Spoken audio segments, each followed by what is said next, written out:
ஒன்பது கோளும் ஒன்றாய் காண அங்கு கற்பகம் என்னும் கடவுளின் மெய்யில்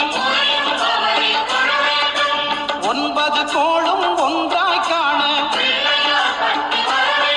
அங்கு கற்பகம் என்னும் கடவுளின் மெய்யில்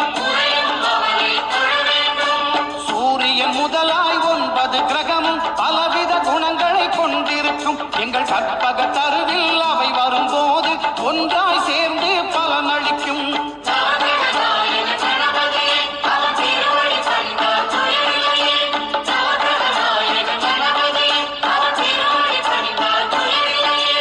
ஒன்பது கோளும் ஒன்றாய் காண